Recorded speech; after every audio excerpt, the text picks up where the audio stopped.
Hello, everyone. Good evening, and welcome to another episode of the Archival Discourses. Tonight, I'm going to be looking at a early work of Arnold J. Toynbee's Nationality in the War, a book he wrote during World War One in 1915, to be specific. And I'm specifically looking at a chapter where he's looking at a Prussianism, or the development of German history and Germany's ambitions in the war. And as people know, if you've been watching, I've been largely covering the work and thought of members of the Milner Group, a powerful British faction of elites in the late 19th and early 20th centuries. And Toynbee is very interesting. I've covered his work on other videos and streams on this channel. And he is the nephew of another Arnold Toynbee, somebody who was best friends with Milner when they were both at Oxford. And it's through this connection that Toynbee was able to become part of the Milner Group. And indeed, in this chapter, I'm going to be reading through. You can see Toynbee is essentially exemplifying what the Milner Group's attitude to Germany was at this time. So I'm just going to bring this up. Right. Okay, I'm going to zoom in a bit. So, Prussianism, or Germany's ambitions. A. The German Empire. The living generation of Germans is suffering for 1,000 years of history. They started in the race to emerge from the Dark Age with a smaller fund of civilization than France had accumulated by a thorough Romanization, and then the Norman conquerors carried from France to England, and they further handicapped themselves by the only Roman tradition they did inherit, the ghost of universal empire. So already we can see Toynbee's falling into this trope of the idea of the Sonderweg, or the alternate path of development that Germany experienced. Essentially, she didn't basically become modern and quote unquote liberal and democratic like France and England, so therefore her development is somewhat arrested. So yeah, great start. But the Hohenstaufen dynasty, Germany's chance of a strong government, spent its strength warring in Italy on the impossible quest of bringing this ghost to life again. When they failed, Germany fell to pieces into a debris of principalities of every size and character, self-governing trading cities, often more in touch with foreign traders across the sea than with the serfs at their gates. The imperial knights, the landlords of these serfs, ruling their estates with practically sovereign power, prince bishops who governed some of the most civilized districts of Germany in the valley of the Rhine, and lay princes small and great, from the Thuringian dukes, whose dominions were subdivided equally among the whole male issue of each generation, to the strong military lords of the Marches, Brandenburg and Austria, and the compact, steadily growing Duchy of Bavaria. When the Reformation brought religious war, even unified France and England were riven by the conflict. German particularism fought out the issue to an inconclusive compromise in the devastating War of 30 Years, which paralysed the growth of Germany for a century. And yes, in fairness to Toynbee, the 30 Years' War was absolutely devastating. Germany lost something like a third of its population as a result of that conflict. Just when, which paralysed the growth of Germany for a century, just when England was working out her internal self-government and preparing for the immense development of her colonies and industry. During the 30 Years' War, Germany's consolidated neighbours began to fish in her troubled waters. In the 18th century, she had become the plaything of the powers, her principalities pawns in their game. At the end of the century, she fell completely under the dominion of France. Well, I would argue in Germany, I mean, especially if you watch a stream Apostolic Majesty did a few years ago on the concept of German dualism. You've got, originally you had the Austrian Habsburgs as the Holy Roman Emperors, but with the rise of the Prussians under the House of Hohenzollern, you have this German dualism, two great powers in Germany. So if anything, I'd say Germany was more plaything of Prussia and Austria than it was of anybody outside of it. And the merited ridicule of the conqueror for particularism and its results, a second-handness and helpless in its stolidity. This was the more bitter in that she was not merely feeding upon memories of a past dawn that had never become day. She was conscious of an immense vitality in the present. While Napoleon was annexing or humiliating her principalities, Germany was giving Europe the greatest philosopher and the greatest poet she had yet known, Kant and Goethe, while the succession of German masters who were creating European music were represented by Beethoven. Germany was already a nation. The spark had been kindled by intellect and art an intense desire followed to build up all the other sides of national life. Germany's striking defect was her political disintegration. This delivered her into the hands of the French, who preached their creed with drums and bayonets. Civilized Germany turned against the ideal of the Dark Age, which the more fortunate nations had long realized and transcended: a strong military government. I mean, we have to understand German unification as being a product of Prussian aggrandizement over the rest of Germany, and the Prussian government was the consequence, ultimately, I think, of Frederick the Great's enlightened absolutism and the reforms of Steiner and Hardenberg and Gneisenau during the Napoleonic Wars after the defeat at the Battle of Jena-Auerstadt. So again, I don't really agree with this whole concept of Germany's just falling back into the quote-unquote reactionary Dark Age. I don't really find it very compelling. An organisation of just this type presented itself in the Kingdom of Prussia. Its nucleus was the March of Brandenburg, the old frontier province against the Slavs across the Elbe, which had grown by conquest eastward and been united. After the Reformation, with the colonial territory carved out by the Teutonic Knights among heathen Prussians beyond the Vistula, its history expressed itself in the character of the population. The rather thin soil was well cultivated by hard-working submissive peasantry of German settlers or Slavs conquered and Germanized. Bound by a system of serfdom, this was modified to an extreme medieval type, under a ruling class of landed proprietors who remembered that they had come in as conquerors. The government had all the virtues of European absolutism. By the middle of the 18th century, it built up an administration and an army extraordinarily efficient for the size and wealth of the territory. Frederick the Great used this instrument to double the extent of his dominions and raise Prussia to the status of a European power. The debacle of Jena in 1806 and the unwise humiliations to which Napoleon subjected her only roused the Prussian state to a thorough reconstruction. Serfdom was abolished and universal military training invented. The rising of the Prussian population in 1813, when the cast out force by force and broke the French power, really stood for a national movement of the whole German people, and its success was achieved under the leadership of the Prussian government. 1813 marked out Prussia as the tool which was to fashion a new political structure for Germany. The transition Germany went through in this generation may be illustrated by the career of Stein. Inheriting the sovereignty of an imperial knight, this little principality was absorbed in Nassau during his lifetime. He did not find his vocation therein, but took service in the Prussian administration. He came to the front after 1806 and was the inspiration both of the internal reforms and of the War of Liberation they made possible. He was afterwards fired by the Romantic movement and devoted his old age to promoting the collection and publication of documents for the origins of German history, a historical interest that really looked towards the future. But the debris of the Middle Ages could not be cleared away in a moment, and the next 50 years were a period of flux and indecision. The two factors were striving to harmonise and never succeeding. On the one hand, the intellectual and artistic growth of Germany was gathering momentum. In music, philology, philosophy, and theoretical politics, the nation had not only found itself but achieved the primacy of Europe. On the other side stood the political organism of Prussia, far stronger than before, for the Vienna Congress had greatly increased her territory and far more representative of Germany as a whole, for she had exchanged the greater part of her alien Polish provinces in the east for the German Rhineland on the west, which made her a Catholic as well as a Protestant state, and the bulwark of Germany against France. She used the 50 years to unite all North Germany in her customs union, but her ruling class kept within its medieval traditions and only came into hostile contact with the spiritual movement in which German nationalism still concentrated itself. The Prussian governing class aspired to rule Germany, but it did not wish to merge itself in the growth of the German nation. Again, Toynbee is very much reinforcing this idea that Prussia didn't so much as unite Germany, but rather Germany was subjected to a Prussian government. And also, it's interesting, just contrasting it to the Spengler essays I read a few weeks ago, but for Spengler, Germany was really sufficiently industrializing and developing throughout the 19th century, and was really very much one of the more dominant powers of Europe.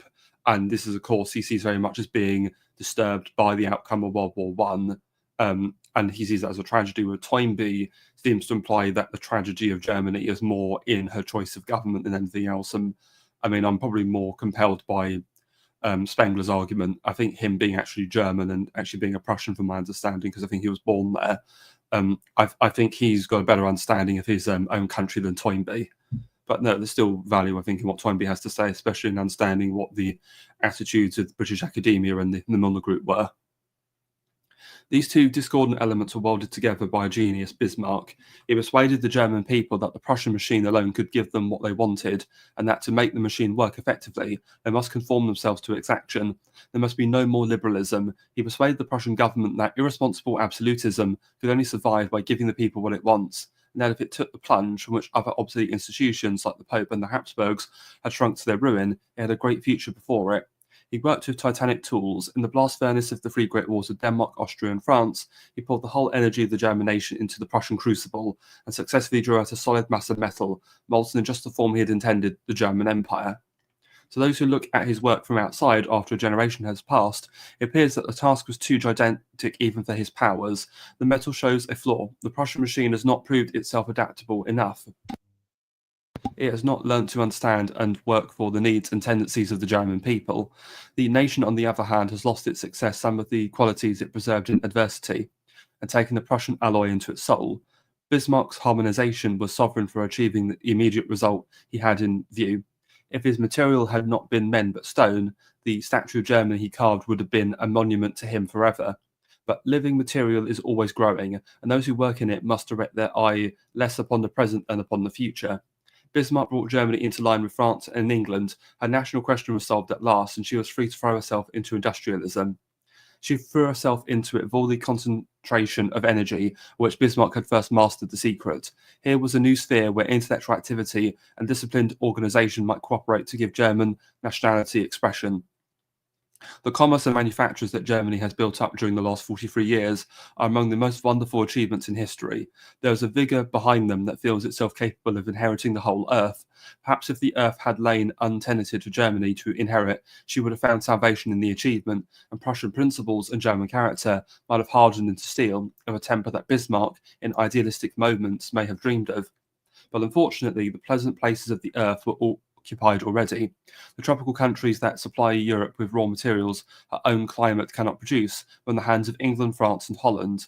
In the temperate regions capable of receiving the outflow of European population, new white nations of English, Spanish, or Dutch speech were growing up. One of them, the USA, already a world power, the rest guaranteed an undisturbed development to maturity, either by the United States or by Great Britain.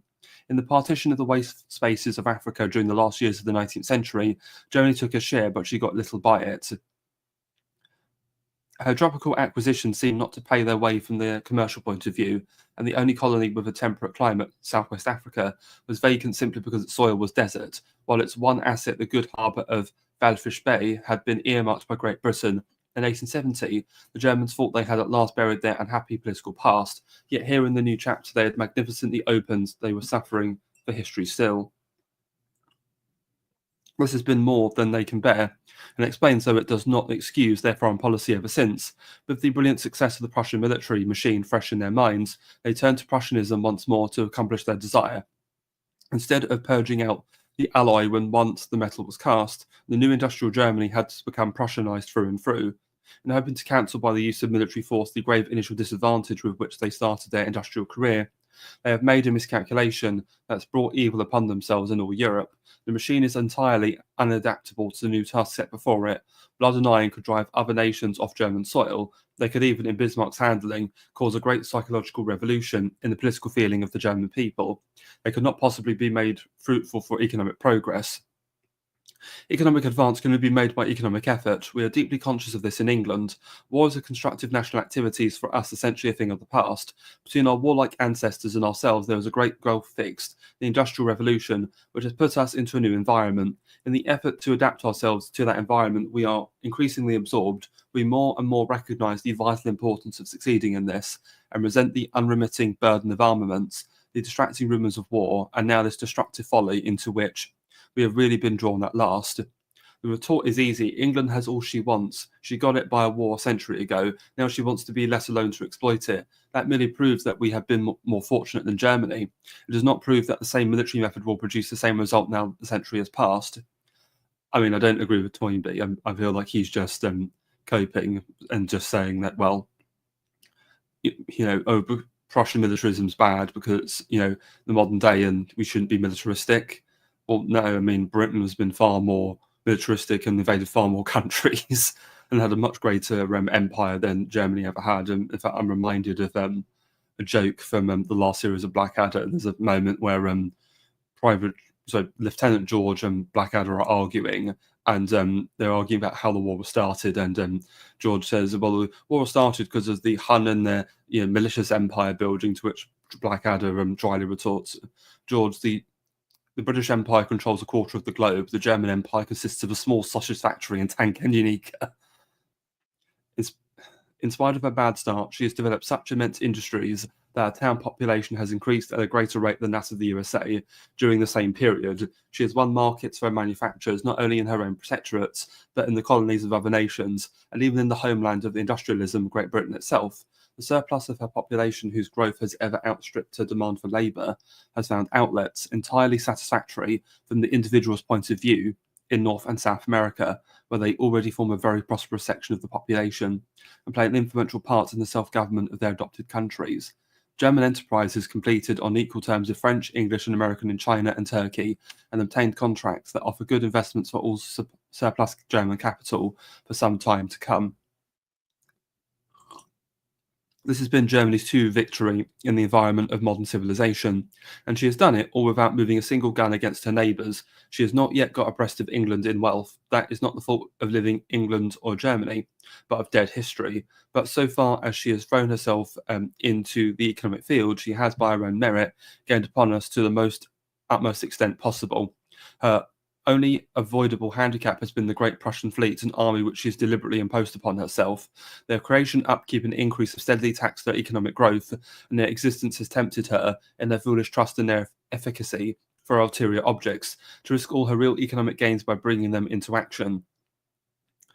I mean, you have just admitted, Toynbee, that Germany has pretty much overtaken England or Britain in terms of industrial capacity. And so, I mean, how is she really being taxed economically for having a large fleet and army? If anything, Germany's economic and industrial might is what allows her to have a large army and a large fleet. This policy of Germany's has been an immense mistake. It can work her no good, but it has a vast potentiality for working both herself and the rest of Europe evil. There is the sum of all evil in the fact that by attacking the rest of Europe with arms, she has forced us all to take up arms against her. It is only our subordinate object to beat her, because we know that if she beats us, her public opinion will become more convinced than ever that her materialistic policy was right. But the converse by no means follows, that if we beat her, we thereby convince her of her error. Masses of people are only converted from ingrained opinions about complicated questions. If they have every opportunity given them to be reasonable, it is always tempting to refuse to be reasonable. If you are being harshly treated and at the same time presented with unanswerable refutations of cherished beliefs, you are inevitably prefer to go mad rather than be convinced. Our ultimate object is to prevent war for the future, and the essential means to this end is to convince Germany that war is not in her interest. We and the French disbelieve in war already, but the minority of one can make a quarrel. In spite of the proverb, the only way to convince Germany is first to beat her badly and then to treat her well. I mean, that certainly does explain the Milner Group's attitude after the war, because certainly they didn't want Germany being punished too much and instead wanted to make sure she was reasonably strong as to counterweight French power. If we humiliate her, we shall strengthen the obsolete ideas in her consciousness more than ever, perhaps no longer the idea of plunder, but certainly that of revenge, which is much worse. If we deal disinterestingly with her, although it will be in our own truest interest, we may produce such a reaction of public opinion in Germany that the curse of aggressive militarism will be exercised from her as effectively in 1914 as the curse of political paralysis was exercised in 1870. We've seen that Germany was led to pursue the policy which has culminated in this war by the oppressive sense that her development was being cramped by the action of her neighbours. At first, she conceived their action as of a passive kind, as the mere automatic dog-in-the-manger instinct of effete powers to cling to possessions they had not the initiative to utilise, and which nothing but historical chance has given them their vested interest. Her own mission, and she thought, was to bend all her youthful energy and resolution to the task of evicting them in order to actualise all the golden opportunities that they had missed. More recently, however, since her methodical pursuit of her aim has roused her victims to a sense of their danger and stimulated them to concert measures for their security, she has viewed their behaviour in a more sinister light as an active, though veiled, campaign of hostilities, unremittedly carried on to compass her destruction. And now that her ambition has combined with this undercurrent of fear to precipitate her into an aggressive war, so that she finds herself actually engaged in a life and death struggle, with these neighbours whom she has envied, despised, and feared in one complicated emotion, she is more firmly convinced than ever that the aggression comes not from her side, but from theirs. We cannot dispel this obsession by discussions of the past. The only argument that has a chance of going home is our action in the future, that is, the attitude we adopt when we meet Germany at the Congress that will follow the war, assuming what is the necessary presupposition of this book, that Germany has been defeated and that the settlement, insofar as it depends on terms imposed by superior force, passes thereby into the hands of the Allies. On what principles shall we govern our clearance of accounts to the German nation? One thing is clear, whether Germany's feeling of constriction has good grounds or not, we must avoid deliberately furnishing it with a further justification than it has already. It would be possible to maintain that the colonies and concessions Germany has already acquired give her room for expansion ample enough to deprive her of excuse for her envy, not to speak of the conduct by which she has attempted to satisfy it. But even this view would be rash in the face of Germany's vehement conviction to the contrary. Germany is likely to judge her own plight more truly than we can, and even if she is judged wrongly, her opinion is more important for our purpose than the objective truth. To give the lie to this national belief by taking from her even that which she hath would be the surest means of deepening and perpetuating her national bitterness. Let us make the unlikely assumption that before the end of the war, every fragment of German territory overseas will have come into our power. There will certainly be a body of opinion in this country in favour of retaining the spoils of war. The retention of German Southwest Africa, they will say, is essential, firstly in order to round off the frontiers of South Africa, the South African Commonwealth, and secondly to prevent for the future the fostering from this hostile focus of the disloyalty against the British Empire, unfortunately still rife in the Dutch element. Again, it's very consistent. The Milner Group were obsessed with the strengthening of the British Commonwealth, ensuring the Dominions would always support any British military efforts, especially during the war. But it will be a perverse cure for Dutch disaffection to reinforce it by including a still more irreconcilable German population within the same community, unless we mean to abandon the liberal policy, which has gone so far towards wiping out the memories of the South African War and the ruled Dutch and German alike with a heavy hand. Such a disastrous course would lose South Africa altogether by a war of independence like that which has severed us from the North American states, the finest colonies we ever had, if on the other hand we restore Germany her territory and avoid disturbing the natural development of our own South African Commonwealth while the problems involved in the annexation, we shall see a new South African nationality grow up, which will be first blend Dutch and British into one people, and in the process of time exercise an attractive influence upon the territories, adjoining when they too have filled up with a white population drawn from their respective mother countries and have evolved a separate life of their own. If German Southwest Africa is not subjected to the South African Commonwealth now as a conquered province, she is more than likely to join the Federation when she is ripe for self-government as an independent member of her own free will, and so enrich the new nationality by adding a German strain to the Dutch and English basis. When this happens, the South African federal state will take its place by the side of Great Britain on the one hand and Germany on the other as a separate political unit, absolved from control of either, but inheriting the tradition of cordial relations of each, and will become the strongest bond of good understanding between them instead of the bitterest cause of dissension. Again, I think this argument of Toynbee is quite flawed because the German population of Southwest Africa was very small. So I don't really see, and as we saw, they had much of an influence in steering South Africa towards Germany. If anything, the large and Boer Afrikaner population, more than anything, is what ensured that South Africa took a path very different than what Britain would have liked to have taken.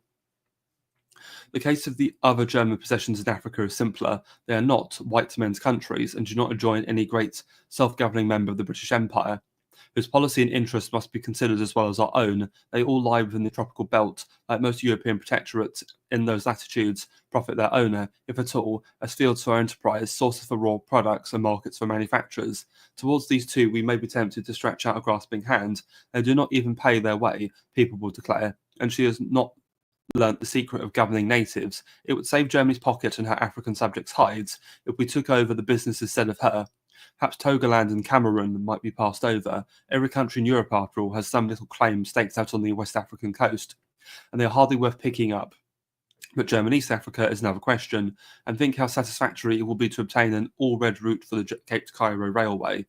Again, that was very much a frustration of the British and that of Cecil Rhodes, that they couldn't acquire Tanganyika for themselves.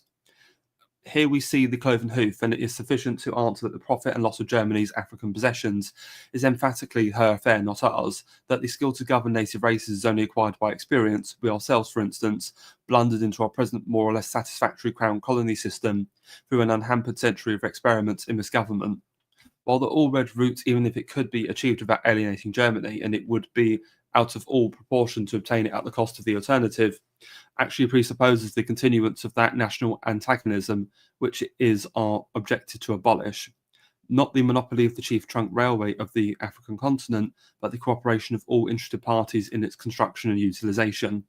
We open the way to the international entente we hope to call into being. The most serious claims to German East Africa might be lodged by the Indian Empire. The population of India is suffering from congestion at least as acutely as that of Germany, and the East African coast that faces India across the Arabian Sea offers the obvious field for her expansion. There has been indeed an attempt to convert into a white man's country the highlands that, both in the German and in the English territory, intervene between the coast and the Great Lakes, but the experiment seems to be in process of breaking down in both provinces. India then might conceivably ask as a reward for a loyal aid in the present war that both British and German East Africa should be assigned to her as a specifically Indian colonial area. Very interesting he says that, because or by that point, a significant Indian population was already in South Africa and is actually still there to this day, in the KwaZulu-Natal area in the city of Durban. But also there were many Indians did migrate to East Africa, and obviously Idi Amin, the dictator of Uganda, did actually expel all of the Indian population when he took over in the 70s. So very interesting that Toynbee seems to be sort of pre-anticipating what would happen. This, however, is asking for more than is in our power to grant. We should be ill-advised if we do not in the future offer the Indian citizens of our empire the most favourable openings we can, at least in regions whose climate renders them preeminently suitable for Indian immigration, like our own East African protectorate. We hope that our German neighbours on that coast will do the same. We might even point out to them that the introduction of a civilised Indian population into a country where there is a little question of their coming into competition with white settlers will enormously increase its economic productiveness, which is its paramount asset to the white nation to which it belongs. Moreover, British government in India is building for the future an immensely powerful Indian nation, and the exclusion of Indians from this territory would involve Germany in the same conflict that already threatens Canada and the USA, unless they modify their policy in the meanwhile. But we must let our action rest at that. The problem of Asiatic expansion must be met primarily by every state concerned on its own account.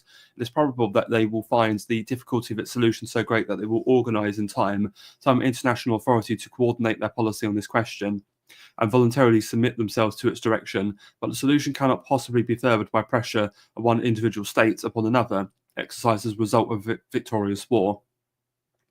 Germany has another group of possessions in the Pacific. Perhaps here she cannot succeed in coming out of the war unscathed. Her Pacific territories have little value as areas for settlement or commerce. Kaiser Wilhelm's Land in New Guinea is the only one of any extent. Several archipelagos of small islands, only useful as coaling stations, and the notorious fortress of Kiao Chau, planted like a piratical stronghold on the Chinese peninsula of Shantung, constitute the remainder. They are not so much an empire in themselves as a strategic framework laid down for a future empire of indefinite extent, and as such have caused considerable uneasiness to the maritime states in this part of the Pacific, especially to Japan, our ally, and to Australia and New Zealand, two self-governing members of our empire. The anticipations of these nations with regard to Germany's designs are revealed by the energy with which they proceeded to attack these positions as soon as the war broke out. New Zealand struck at Samoa, Australia at New Pommern, Kaiser Wilhelm's Land, and the Solomon Islands, while Japan undertook the severest task in the reduction of Kiao Chau. Japan will emerge from the war in possession of the latter place, and she has handed over the Carolina Marshall Islands, which she occupied in the course of her operations, not to ourselves but to our two Pacific commonwealths. The disposition of Germany's Pacific dependencies will therefore not come into our hands at all. We may ensure that Japan keeps to her declared intention of consigning Kiao Chau to its ultimate owner, China, by offering to resign simultaneously by Heiwei on the other coast of Shantung, which we only leased as an offset to Germany's coup in seizing Kiao Chau. But in any event, Kiao Chau will not pass back into Germany's possession, and it is most unlikely that any of the other territories in question will be relinquished by their respective holders. Certainly, Great Britain has no authoritative power to procure their retrocession to Germany, even did she desire it, and there is after all no reason why we should deplore Germany's loss of them. It will involve no corresponding loss to her industrial and commercial prosperity, a German interest that we mean scrupulously to respect and, if possible, to promote, but will only cripple her design of a militaristic world empire, a German interest that we intend, in self-defence, to remove from the sphere of practical politics. Great Britain's true policy, then, is to allow Germany to retain all openings for peaceable, as opposed to forcible, expansion afforded her by her overseas dominions as they existed before this war broke out. And we shall have a particularly free hand in the decision of this question, because the command of the sea and the worldwide naval operations it makes possible fall almost entirely within our province, and not within that of our European allies. We must furthermore give just as great facilities as before to German immigration for all the vast proportions of our empire that are still only in process of being opened up and settled. We must urge our allies to adopt the same principle with regard to the territories in a similar phase of development which acknowledge their sovereignty. We must also respect the concessions which German enterprise has secured for its capital with such fine initiative and perseverance in neutral countries of backward growth. We shall find instances similar to the coaling stations in the Pacific where, professedly, economic concerns have an essentially political intention. Certain sections of the projected Baghdad Railway occur at once to our minds, and here we may be compelled to require Germany to abandon her title, but we must confine such demands to a minimum. Again, he's referencing the Berlin-Baghdad Railway, a grand infrastructure operation that the Germans are supporting the Ottoman Empire with at this time, and was actually still unfinished at the time the war broke out. The main benefits of this is it will allow German goods to get into the Indian Ocean more easily, and also oil had been found in Iraq, so there's possible plans that Germany could have also helped the Ottomans develop their own oil industry to have their own access to, and beat the British to that, as they would end up doing after the war. Both we and our allies must take care that neither political panic nor economic greed induces us to carry them to excess. In every case where we decide to make them, we must give Germany the opportunity of acquiring, in compensation, more than their equivalent in economic value. If we meet Germany in this spirit, she will at least emerge from the war no more cramped and constricted than she entered it. This will not, of course, satisfy her ambitions, for they were evil ambitions and could not be satisfied without the world's ruin, but it will surely allay her fears. She will have seen that we had it in our power to mutilate her all round and cripple her utterly, and that we held our hand. Once the fear is banished, we can proceed to conjure away her envy, for to leave her what she has already would prepare the ground for an invitation to join us in organising some standing international authority that should continuously adjust the claims of all growing nations. Germany, among the rest, by reasonable methods of compromise, and so provide openings for the respective expansion of their wealth and population. Such an international organ would replace the struggle for existence between nations, in which each tries to snatch his neighbour's last crust, by cooperation in which all would work together for a common end. But many tangled problems stew the ground in front of us before we can clear it for such a construction. The national foundations of Europe must first be relaid. And just as in the question of territories overseas, the decisive word will lie with ourselves, so in the case of European frontiers, it will lie with our allies, because the war on land is their province, and because the national problems at issue affect them even more directly than us. This does not absolve us from the duty of probing these problems to their bottom, rather it makes it the more imperative that we should do so, insomuch as our influence upon their solution will depend principally on the impartiality of our point of view and the reasonableness of our suggestions, and very little on any power of making our will prevail by mere intransigence, or by the plea of paramount interests. Great Britain ought to come to the conference with very definite opinions about the details of these problems, even at the risk of annoying her allies by the appearance of meddling with what is less their business than theirs. The allies have proclaimed to the world that they will wage this war to its conclusion in concert, and that declaration will not be difficult for them to observe. But they have also implied that they will negotiate in concert the terms of peace, and it is here that the separateness of their positive interests, beyond the negative bonds of self-preservation, will be in danger of manifesting itself. They have morally pledged themselves to a settlement that shall subordinate their several and even their collective interests to the general interests of the civilized world, and it is on this ground that they have claimed the sympathy of neutrals in their struggle with their opponents. To fulfill their promise, they will need all the wisdom, patience, and disinterestedness that they can command, and the supreme value of Great Britain's voice will lie in the proposal of formulas calculated to reconcile the views of the allies with each other, and also with the relatively impartial standpoint of the non-nationalistic element that happily obtains some footing in all countries and in the strata of society. The solutions we offer then for the national problems of Europe must not be conceived as demands which it is in Great Britain's vital interest to propound in her absolute power to enforce, but rather as suggestions compatible with British interests and capable of acceptance by our allies. The satisfaction of all parties on whom their translation into fact will depend is, however, only a negative condition. They must further be governed by a positive aim of dealing impartial justice to ourselves, our friends and our enemies alike. We must follow the principle that a disinterested policy ultimately serves the truest interest of its authors. The first problem that confronts us is that of the alien nationalities, including against their will within the present frontiers of the German Empire. The settlement after this war must bring justice to these populations by affording them an opportunity for choosing freely whether they will maintain their connection with Germany or no, and if not, what destiny they prefer. When we have estimated the probable results of their choice, we may proceed to consider what the effect is likely to be on German public opinion, and look for some means of cancelling their bitterness which cannot fail to be aroused in some degree. But this is essentially a secondary consideration. We have accepted the principle that the recognition of nationality is the necessary foundation for European peace, and peace is endangered far more by the unjust violation of the national idea than by the resentment due to the just reversal of the injustice, even if the wrongdoer be the most potent factor in Europe and his victim the most insignificant. We will proceed, therefore, to consider in turn the national problems within the German Empire on their own merits.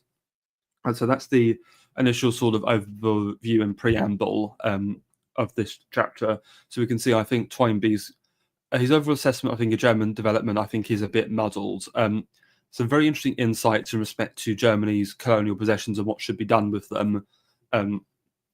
Essentially, this will just be carved up between Britain and her allies ultimately.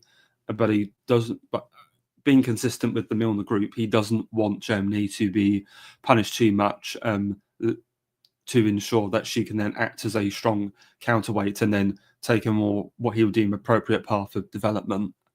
So the next bit of the chapter, he's just going over what should be done with a lot of the European territories. So the Alsace-Lorraine, the Schleswig region that's disputed with Denmark, and then the Polish territories in the east. As it's quite long, I'm not going to read through all of that. What I am going to do is I'm going to skip forward to another bit later where he's sort of just concluding after he's gone through that whole segment. So I'm just going to try and get to that now. Should only be a few pages. So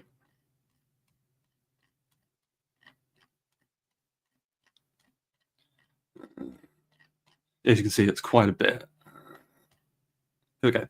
So it's this last section called Prussian State and German Nation. So this is about the same length as the other bit I've just read. So we've completed our survey of Germany's European frontiers, and have found that, however considerately we treat her, she cannot escape without very serious territorial curtailment. Can we reconcile her feelings to this necessary loss? If we glance back at the cessions we have demanded from the German Empire, we shall see that nearly all of them are at Prussia's expense. In fact, our proposals might seem intended as a deliberate reversal of Prussian history. The acquisition of Silesia and the Polish provinces first raised to her the rank of a great power. The campaign against Denmark in 1864 won her not only Schleswig but most of northern Germany 2 years later. The territory taken from France in 1871 did not become Prussian soil but as the Reichsland. It symbolises the hegemony over all Germany, which Prussia attained through her French victory by the foundation of the German Empire. Those to whom they victors makes a paramount appeal will here find a fresh opportunity to interpose. We are now prepared to grant you, they will say, that in the Allied settlement with the German nation, justice and mercy may prove the best policy. Your hopes of reconciling Germany are not so fantastic as might be supposed, but the facts to which you have just called our attention prove far more conclusively that you cannot possibly reconcile Prussia. We therefore offer you a general principle for your guidance. Spare Germany by all means, but humiliate Prussia without restraint. Destroy Prussia's hegemony in Germany by liberating all of German lands which he annexed in 1814 and 1866. Make them independent members of a truly federal empire and remove the diminished Prussia's last hold upon the remainder of the nation. By stipulating in the terms of peace that the Hohenzollern shall resign the dignity of German emperor, you cannot make your peace with Prussia, and you must annihilate her with a ruthless hand. I mean, I feel like you're kind of contradicting yourself here, Toynbee, because again, you're saying, oh, we shouldn't be too harsh, but then you're saying, oh, we've got to just annihilate Prussia. I'm not sure that's not going to have any side effects, will it? Our first reply to this will be that the interference of foreign powers in the nation's internal affairs is the sovereign means of wielding together that nation's most discordant elements. If we ordered Hanover to secede from Prussia, the Hanoverians would, for the first time, realise their pride in Prussian citizenship, and if the Kaiser were bidden doff his imperial crown, Bavaria would for the first time acclaim him wholeheartedly as her warlord. Instead of crushing Prussia by isolating her from the German nation, we should most effectively alienate the German nation by rallying it round Prussia.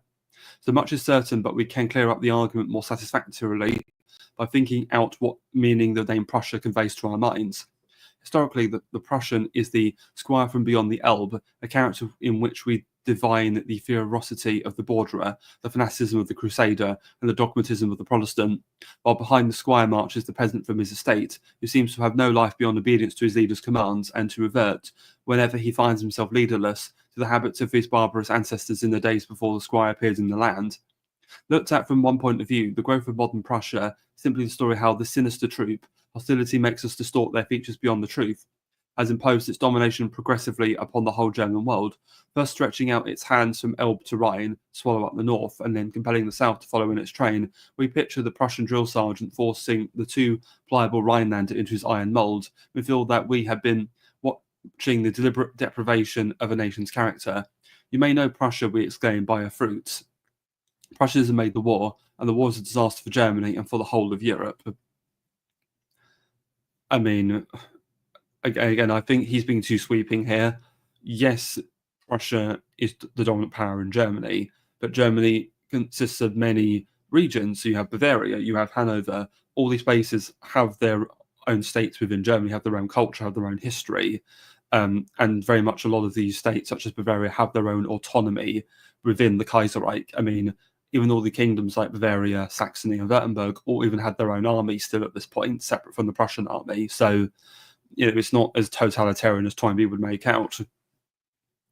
This account of the matter is not so much false in the statement, though at best a gross exaggeration, as mistaken in perspective. The shadowy from beyond the Elbe doubtless darkens the country, but the shadow will pass. The present situation is no more than historical survival.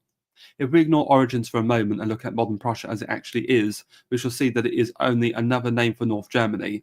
The present frontiers of the Prussian states include samples of North German society in all its varieties. Wild ports like Danzig and Kiel, scientifically developed agricultural districts like Brandenburg and Pomerania, centres of 20th century industrialism like Westphalia and Silesia. The remaining states of North Germany may be important individually as the corresponding elements in the Prussian organism, but the total sum of their population and economic energy does not affect the balance in comparison with Prussia's weight, and territorially they are mere enclaves, emerging here and there on the map from the background of the Prussian mass. The most significant factor we have mentioned in modern Prussia is the new industry on the Rhine and the Oder. We've already explained that the national development of Germany during the last 43 years is due to the amazing speed and thoroughness with which she has accomplished her industrial revolution. These two Prussian eras have been the actual theatre of this German achievement. Looked at from the economic point of view, Prussia is not an incubus which has fastened itself upon the German nation's life, but the most vital element of that life itself which has raised Germany to a present pitch of greatness. The Prussian state may still be controlled by the agrarian interest, but the squirearchy is not the factor in Prussia which enables her to control in turn the rest of Germany. The German Empire is held together by the hegemony not of the Eastern Mark, but of the industrial North. Westphalia and Silesia are not merely typical elements of modern Germany. They are the country's core. Junkerdom, the traditional Prussia of the squire, may still call the tune, but no music would follow if the resourceful, indefatigable Prussia of the industrial workers was not there to translate the demand into reality. Germany could never have borne the cost of her stupendous armaments if the new Prussia had not all the time been disseminating her manufactures through the markets of the world and winning for her profits an ever-increasing proportion of the world's surplus wealth. She could not have outdone the armaments of Great Britain and France in quality and elaboration as well as in the mere mass, had not the Westphalia lent all her engineering skill to manufacture and improve Germany's armaments, as well as to pay for them. New Prussia has virtually supplanted the old, even in her own peculiar sphere. The works at Essen are the driving force behind the militarism which we are combating in this war, and the Krupps have eclipsed as the exponents of Prussianism the von Blüchers and von Bülows. The further character of Prussia, then, will in no case be determined by the military caste which originally built her up. Already they seem to feel the reins slipping from their grasp, and they suspect that the creature will one day be impelled to deny his creator. The future, however, belongs to her Krupp as little as to her aristocratic godfathers. Behind the capitalist stand the myriads of his workers. Although for Europe they are coming to realise the services of their class to the state and its potential power in politics, and they are resolving to conquer their position in society which is their due. But in Germany, the class consciousness of the workers is even stronger, and the resentment more bitter than in the countries of the West, because they are here thrust more ruthlessly into the outer darkness. It is certain that the German workers will one day come into their own. Krupp may still claim all credit for the cannon and armour plates and hold his own against his employers, yet machines, however perfect, do not constitute an army. Its essence is always its men. The German General Staff boasts far more loudly of its 4 million trained combatants than of its 42-centimetre guns, and the new industrial Prussia supplies the blood as well as the gold and the iron. The increase of 50% in the population of the empire between the years 1871 and 1905 has been entirely urban. The new industry of the Westphalian and Silesian towns produces the subsistence for these new mouths. The industrial centres have become the main reservoir on which the General Staff depends for its recruits. In a militaristic state, political power gravitates into the hands of those who bear the military burdens. It has been hinted that the forces which now govern Germany, capital and privilege in coalition, actually precipitated the war in order to forestall the outbreak of the internal class struggle and their own downfall. Whether there is any truth in this or not, the social problem in Germany will not be decided automatically in this sense or in that by victory or defeat. An army of workers elated by military triumph and convinced that it was due to their own organised endeavour and sacrifice might well make short work after the war was over of the unscrupulous directorate which had deliberately involved them in this fiery trial.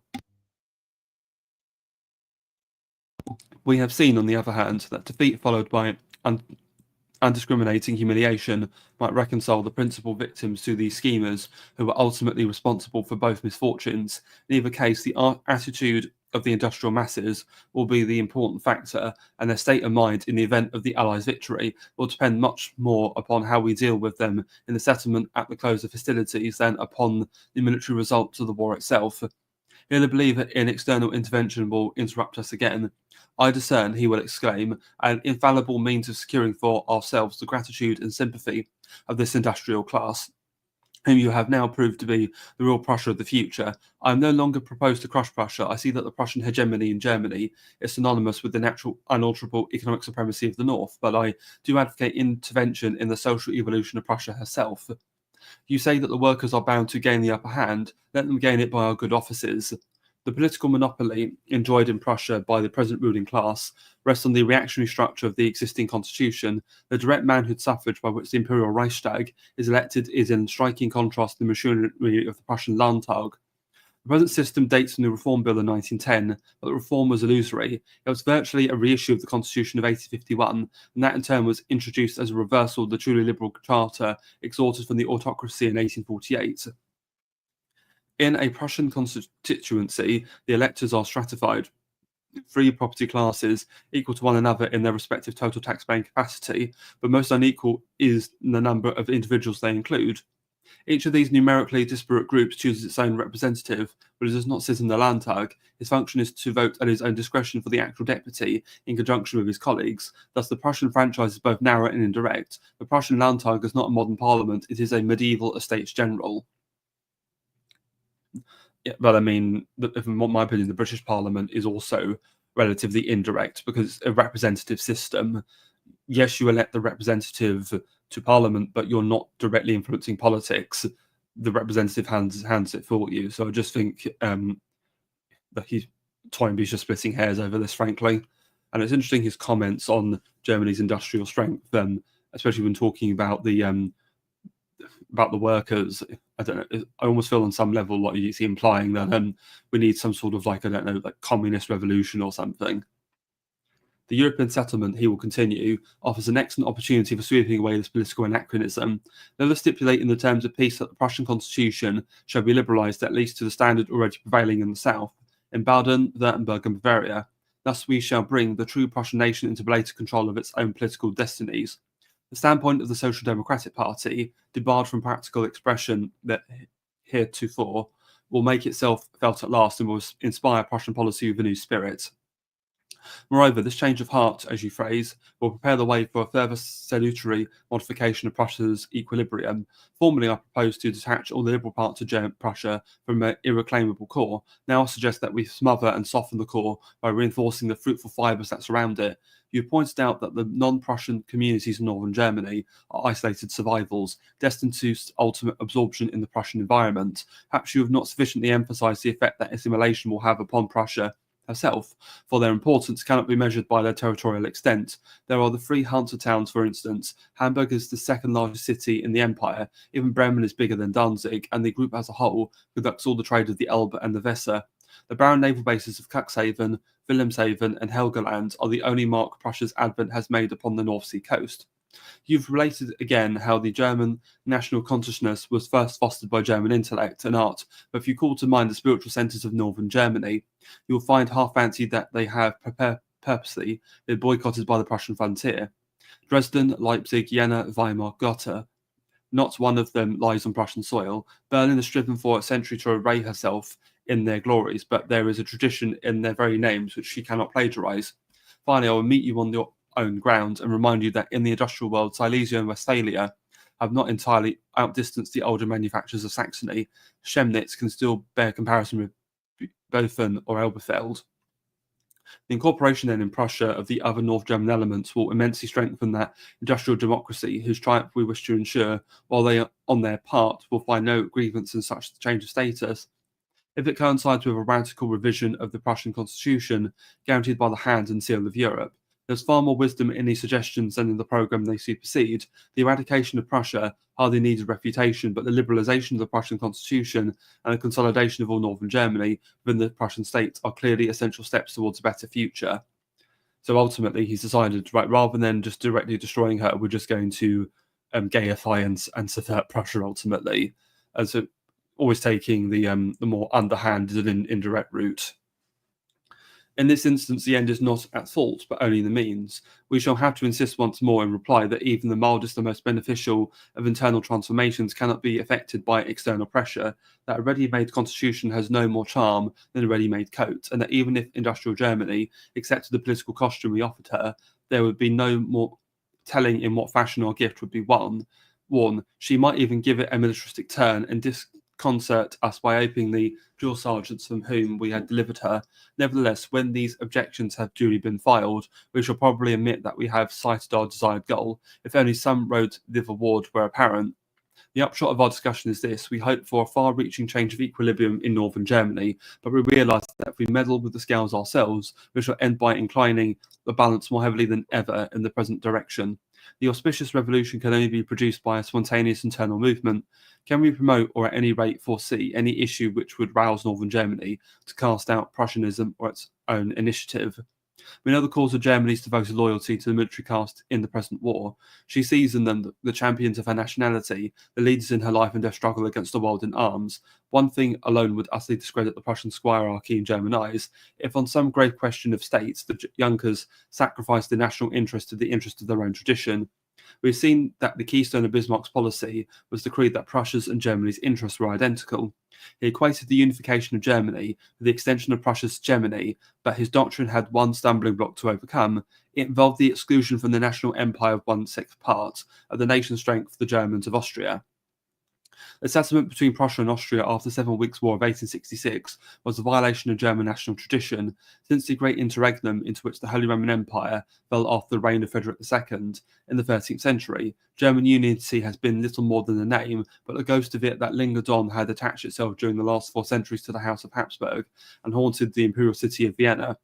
In the 1866, Austria was banished beyond the pale of the German world, and Prussia was left in possession. Prussia had entered the arena of history only a century and a quarter before, when Frederick the Great challenged the Habsburg suzerainty inherited by Maria Theresa, and the state's subsequent career had been one long struggle with Austria for the hegemony of Germany. For Prussia, therefore, the events of 1866 were the consummation of her destiny. The rupture of the old German tradition set upon the new tradition of Prussia the seal of success. Bismarck's genius reconciled Germany to the accomplished fact, and between the decade of Bismarck's three wars and the outbreak of the present struggle, the nation grew and prospered so exceedingly under Prussian shepherding that it remained insensible to the Austrian brethren's absence from the fold. But if Germany is now defeated and shorn of her alien provinces, she will remember once more that the Austrians are of Prussian blood, of German blood. We've seen that to the traditional Prussian, the loss of Posen, Schleswig, and Alsace would mean the end of all the glories, the levelling of the edifice built by his ancestors' valiant hands. Among the modern Prussians, however, who constitute the industrial world of northern Germany, the misfortune would await no echo of sentiment, but only an anxious computation of forces. To them, the forfeiture of these provinces would betoken the weakening of Germany's material power by so much territory, population, and wealth, and the strengthening in the same degree of rival powers on Germany's flanks, who had already proved themselves more than Germany's match, and who would be enabled by this heightening of the odds to hold her entirely at their mercy. They would respond to the militarist call for still greater armaments, not for motives of revenge so much as in self-protection against the greater evil. Such misgivings would be set at rest completely by the reunion of Austrian Germans with the Empire. It's very interesting he's making this argument because after the war, the Allies were very much set on Austria not being reunited with Germany. In fact, that was explicitly stated in the Treaty of Versailles that there was to be no union between Austria and Germany. I believe that was probably more of a French demand than anything else. So even if every Alsatian, Schleswiger, and Pole managed to extricate himself from Germany's net, the accession of the Austrian bloc would more than doubly compensate the loss. Germany would be placed beyond all danger from her neighbours, and the North German would have been solved effectively the external problem of the nation without seriously compromising his internal supremacy within it. The economic primacy of northern Germany is almost certainly sufficient to outweigh Austrian Germany in addition to the south, but to make the continuance of their hegemony sure, the northerners would probably take of their own free will the steps we so intensely desire. The reinforcement of the southern groups would give Prussia and northern enclaves a strong mutual interest of their own in consolidation, and this would necessitate a preliminary reform in the Prussian franchise, for Hamburg and Saxony would decline membership of the Prussian state on the present terms. Thus, the internal effect upon northern Germany of Austria's restoration to the empire would immediately prove fatal to the traditional Prussian ruling class. They would have the choice of letting the reins drop quietly from their hands or of being overthrown ignominiously in the effort to deflect the nation from its natural course. The revision of the imperial constitution would crown their discomfiture. Under the present system, the supremacy of Prussia is vested in the imperial title and the privileges of the Hohenzollern king, who is the warlord and executive head of the whole nation. But if the Habsburgs return, the Hohenzollern can be suzerain no more. Bismarck banished the Habsburgs from Germany because he knew that they could never take a subordinate place within it. Habsburg and Hohenzollern can only come into partnership again on terms of absolute equality. This does not mean the weakening of that unity which Germany was endowed by Bismarck. It only means that unity will no longer be maintained by monarchical bond. Hohenzollern would seek to be no more than constitutional sovereign of the new North German state, consolidated under Prussian title and governed from Berlin. The Imperial Reichstag will gain correspondingly in scope and authority by its relief from monarchical concurrence.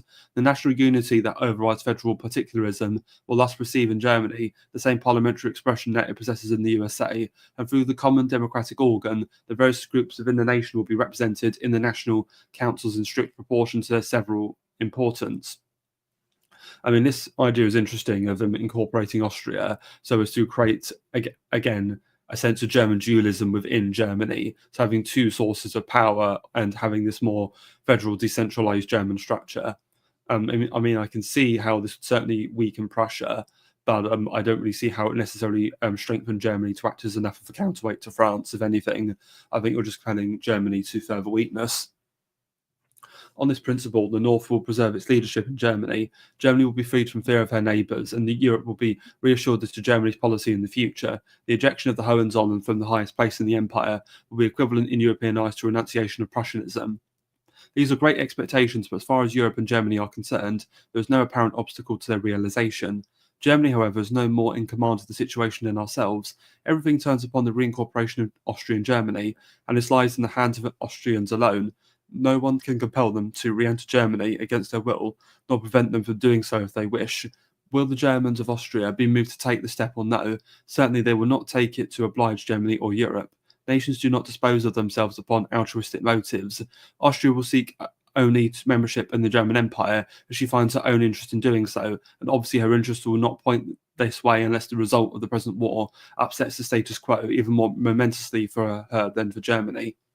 The regime under which the Austrians at present live was established in consequence of the event of 1866. Nearly half a century had passed since then, during which they had been perfectly at liberty to change it and adopt some alternative form of political organisation. The fact that they have not done so seems to prove that they will uphold or at least tolerate the existing system until some stronger force intervenes. The reasons for such an attitude are not obscure. In the first place, there was the factor of inertia. The present Habsburg monarchy is organised so elaborately and on so large a scale that it possesses an incalculable momentum. Enormous energy must be mobilised against its mechanism before it can be brought to a standstill. Even such a catastrophe as this war might fail to shatter it, and one of its own elements would find the greatest difficulty in dissolving its structure by a deliberate, unstimulated exercise of will. The change, moreover, would not only be difficult for the Austrian Germans, but also positively to their disadvantage. If inertia has been the only restraint upon their freedom of choice, it is because during this half-century, they have been one of the dominant factors in their own political environment, with power as far as human will avails in politics to bind or to loose. By transferring their allegiance in the present society to the German Empire, they would inevitably suffer in status, for we have seen that they would have to yield precedence to the consolidated state of northern Germany.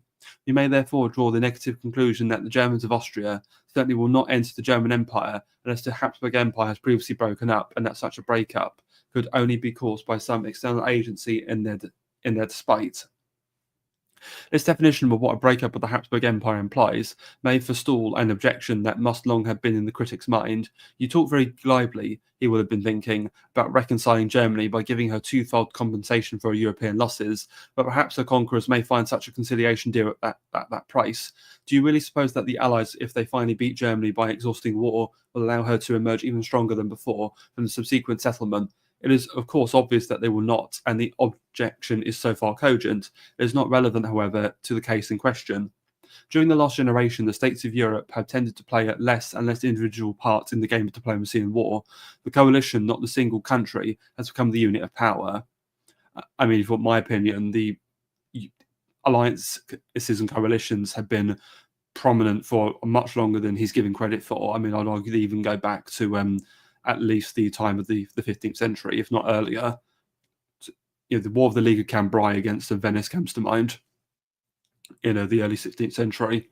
Germany's military strength can only be estimated in terms of the whole group to which she belongs, and since the German and the Habsburg empires have now been partners in international politics for 35 years, we must for this purpose treat them as a single bloc. It is true that the standard of social efficiency in general and of military organisation in particular is considerably higher in the German section of the bloc than in the other, so that the transference within the bloc of an important element from the inferior Habsburg system to the superior German would certainly increase the power of the bloc as a whole, given that its total composition continued the same.